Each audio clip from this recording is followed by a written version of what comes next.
আলাইকুম। আশা করি সকলে ভালো আছেন। আমি আলহামদুলিল্লাহ ভালো আছি। বাসা থেকে বের হলাম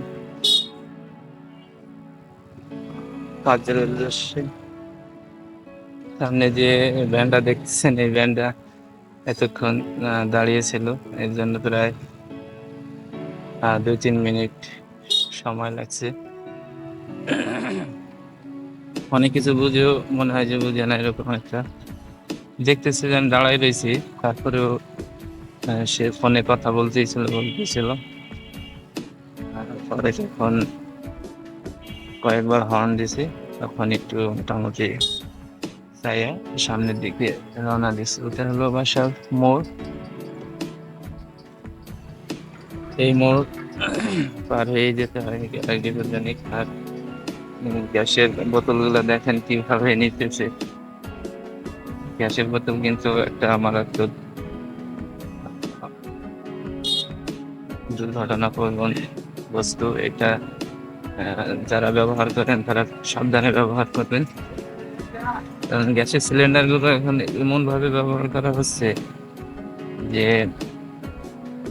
অহরহ ব্যবহার করার কারণে এর গুণগত মান এবং এর তৈরি যে প্রতিযোগিতা কোম্পানিগুলো করতেছে, তাতে মনে করেন যে জনজীবনের জন্য খুবই হুমকি।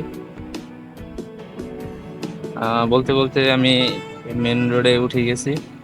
এখান থেকে অল্প কিছু দূরেই অফিস যাবে। গ্যাসের সিলিন্ডার বিস্ফোরণে কিন্তু এই যে দেখেন, সামনে কিন্তু আর একটা গ্যাসের সিলিন্ডার নিয়ে যেতেছে। এর কালার এবং এর গুণগত মান দেখলে আপনার মনে হবে যে পুকুর থেকে উঠে আনছে মাত্র। যারা ব্যবহার করে তারাও এর পরিচর্যা করে না। যারা তৈরি করে তারা তো একটা প্রতিযোগিতার মধ্যে আছে। এই অসম প্রতিযোগিতার কারণে কত মানুষের জীবন নষ্ট হয়েছে, কত বাসা বাড়ি ধ্বংস হয়ে যাচ্ছে আগুনের তাপে। কারণ আগুন এমন একটা বস্তু যেটা কারো কথা শোনে না। শুধু কথাই শোনে না, যে কোনো বস্তু আপনাকে মুহূর্তের মধ্যে ভ্যানিশ করে দেবে। এখন চলে আসছে অলরেডি পশু হাসপাতালের মোড় দিয়ে, গোয়াপুরের একমাত্র পশু হাসপাতাল। সেই পশু হাসপাতালে পাড়ি দিয়ে যাচ্ছি। এটা পশু হাসপাতালটা প্রতিদিনই যেতে আসতে দেখা হয়, তো আমার কাছে মনে হয় যে পশু হাসপাতালে মোটামুটি ভালোই চিকিৎসা হয়। এই কারণে বলতেছি যে এখানে সব সময় রুগী মানে পশু পাখি থাকেই। তো পশু হাসপাতালের একটা ইন্টারেস্টিং বিষয় হলো যে আপনি পশু চিকিৎসা করাতে গেলে আপনাকে জিজ্ঞেস করবে যে রোগের নাম কি। আপনি যদি বলেন যে লেজে ঘা, তারপরে বলবে রুগীর নামের জায়গায় লিখবে কি জানেন? আপনার নাম লিখবে। অর্থাৎ মালিকের নাম লাগবে রুগীর নামের জায়গায়, রোগের নাম লাগবে লেজে ঘা। বিষয়টা খুবই ইন্টারেস্টিং। এই যে এখানে একটা মোড় আছে,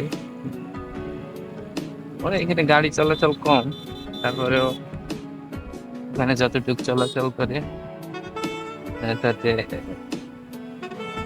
ভালোই চলে। সামনে যে বাচ্চাটাকে দেখলেন যে একদিক থেকে লাফ দিয়ে আর একদিকে যেতেছে, এটা কিন্তু খুব সচেতন ভাবে গার্ডিয়ানদের হ্যান্ডেল করা উচিত।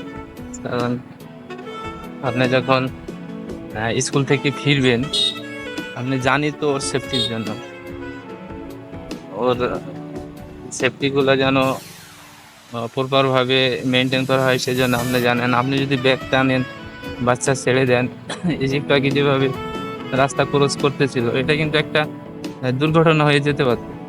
বা সামনে পিছন থেকে ওর বাচ্চারা, তোরা তো বুঝে না, ওরা লাফ দিবে, লাফ দিয়ে যাবে চলে রাস্তার মাঝখানে। এখন যে বেচারা গাড়ি চালাবে, সে তো আর ধারণা করতে পারবে না যে বাচ্চাটা লাফ দিবে কিনা। এই জন্য সবসময় বাচ্চাদের নিয়ে যখন রাস্তায় চলাচল করবেন, তখন অবশ্যই হাত ধরে পারাপার করার চেষ্টা করবেন। এবং পাখিদের মেশিনের শব্দ শুনতেছেন, এই যে এখান থেকে বালু ওঠা নামা করানো হয়।